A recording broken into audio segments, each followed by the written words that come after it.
எப்படி நம்ம வந்து what the recruiter or HR or organisation look at him.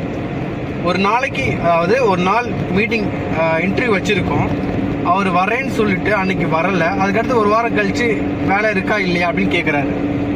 And I authentically asked him, sir நீங்கள் last Wednesday வரேன்னு சொல்லியிருந்தீங்க, நீங்கள் வரல. And you didn't tell anything to me or the organization. Where goes the responsibility? அந்த இடத்துல உங்களோட commitment என்னாச்சு? அந்த இன்டர்வியூக்காக நாங்களாம் வெயிட் பண்ணிட்டு இருந்தோம், and you didn't get present there அப்படின்றத சொன்னேன். And what I saw in his communication is he shared this. Sir என்னால் அதை ஃபேஸ் பண்ண முடியாது சார், எனக்கு எப்படி சொல்லணும்னு தெரில, அன்னைக்கு நான் வெளியே போயிட்டேன், என்னால் வர முடியல, நான் எப்படி இதை வந்து கூப்பிட்டு சொல்லணும்னு தெரில, அதை எனக்கு ஃபேஸ் பண்ண தெரில அப்படின்னு. சிமிலருங்க எக்ஸ்பீரியன்ஸ் அப்படின்றது. we have to face the fears.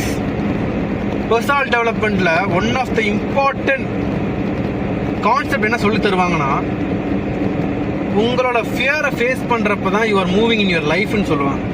அதே மாதிரி எக்ஸ்பீரியன்ஸில் when you are facing the fear, facing the obstacles, facing the barriers, அப்போ நீங்கள் மூவ் ஆவீங்க, நம்ம மூவ் ஆகலாம்.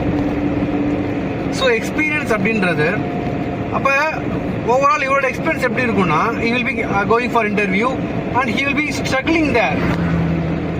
அடுத்து அவர் இன்டர்வியூ அட்டென்ட் பண்ணாலும் இல்லை வேற ஆர்கனைசேஷன் அப்ரோச் பண்ணாலும் he will be having some setbacks because இந்த இன்டர்வியூ அவர் கிளியர் பண்ணலை. and he didn't convey that I am not present there அப்படின்றத வந்து கன்வே பண்ணலை அவர். ஸோ இந்த மாதிரி எல்லா இடத்துலையும் ஈச் அண்ட் எவ்ரி டேங்க நம்மளோட எக்ஸ்பீரியன்ஸ் என்னன்னா, when we are complete, when we are whole and கம்ப்ளீட்டாக இருக்கிறப்ப மட்டும்தான் அது ஃபுல்ஃபில்டாக இருக்கும். அது it gets moving. Life move ஆகலாங்க. நமக்கு மேரேஜ் ஆயிடுச்சுன்னா மூவ் ஆகிடும், ஒரு வேலை கிடைச்சா மூவ் ஆகிடும், ஒரு டெஸ்டினேஷனில் போய் பிளேஸ் ஆனால் மூவ் ஆகிடும், லட்சமாக சம்பாதிச்சா மூவ் ஆகிடும், அது பண்ணால் மூவ் ஆகும், இது பண்ணால் மூவ் ஆகும்னு சொல்லி நம்மளை வந்து இந்த உலகத்தில் என்ன ஆல்ரெடி உலகமே ஒரு இல்யூஷனாக இருக்குது, இதில் இவங்க கிரியேட் பண்ணுற இல்யூஷன் இல்லைனா ஒரு இல்யூஷன் ஆகுது. சரி, ரைட்டு. இப்போ நான் என்ன சொல்கிறேன்னா, இந்த ஜாப் எடுத்துக்கிட்டீங்கன்னு வச்சுங்களேன், you have to get complete with that. இன்னைக்கு மார்னிங் எங்களோட கொலீக் ஒருத்தர் பேசிகிட்டு இருந்தேன். I really appreciate him. அவர் வந்து ஜாயின் பண்ணி ஒரு 2 years ஆச்சு.